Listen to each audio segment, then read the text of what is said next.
So, Douglas, thank you for your time. No, thank you for coming. How's it working with Darren Aronofsky as a director? Well, he's one of my favorite directors of all time. When I started out acting, I sort of made a list of people that I would dream of working with, and he was one of them. And at 20, one of my dreams came true. So it was fascinating. And then on set, he's an amazing director to work with and to watch work and to learn from. Who are the other directors that you... Paul Thomas Anderson, Okay. I'd love to work with. Tarantino, I'd love to work with. I'd love to work with Guillermo del Toro, another Mexican director. And the list would go on. I mean, there's lots of people I'd like to work with. Well, you're crossing names. Yeah, exactly. The Wachowskis were one as well, and I was fortunate enough to work with them. So. And talking about the cast, how's working with all these amazing actors?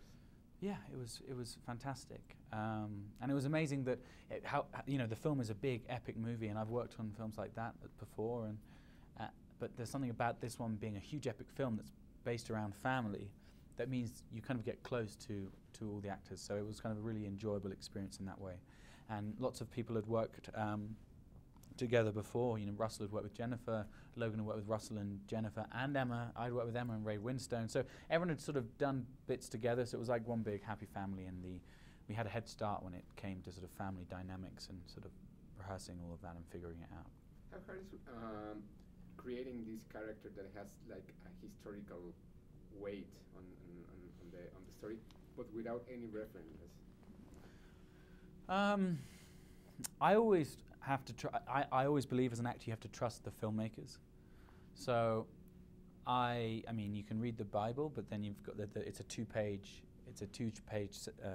story in the Bible. So I trusted Darren Aronofsky and Ari Handel's vision for the story and their talent in filmmaking and bringing it to life. So, you know, everything I needed was in the script and was with my director, who was they'd worked on, they've been trying to get this film made for 16 years. So they had done a lot of research, they'd done a lot of work, and they were the fountain of all knowledge. I was talking before with Logan and telling him that this story seems also that could be made in modern times. You know, all this destruction that the people have made to the planet. How do you feel about that? I totally agree with you, and I think, but it's up to interpretation. I think some people interpret it that way, some people choose not to interpret it that way. There was a part of me that kind of quite enjoyed, just because of my preferences, that it could almost be, you know, it could almost be set in the future. This could be something that happens like in the future, but that's, you know, that's interpretation. And but yeah, it was that. But it was important to Darren that it wasn't sort of, you know, people have come in here and said, you know, what I thought about the Noah story was some old man in sandals who saved all the animals, a kind man who saved all the animals.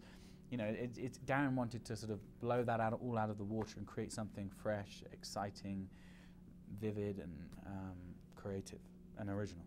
What did you learn of film, of making it and just reading the script?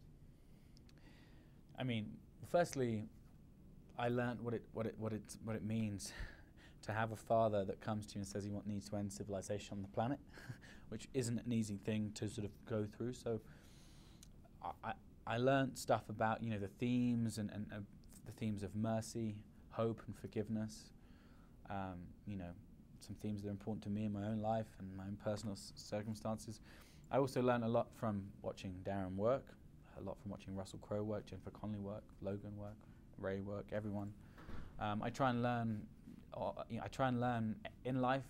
It's all I love to learn through everything I do, through every job I do, through every actor I do, through every story. And you know, I do this because I became an actor because I wanted to live 1,000 different lifetimes and play 1,000 different characters. So I try and take something from each person that I play. And yeah.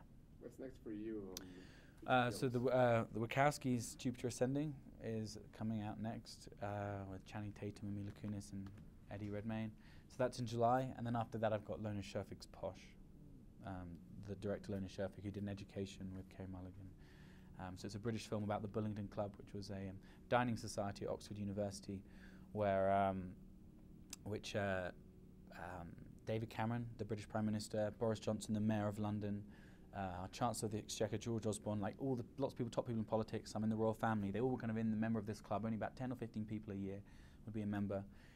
And they were very entitled, and they would get up to some terrible things, and it's about it's about what they got up to. So it's very dark. It's kind of funny. It's an interesting film. So that comes out September time, I think.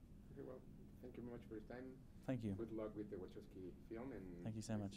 Keep going. Keep enjoying your Mexican Coke. Thank you so much. Thank you very much. Cheers. Take care. Cheers.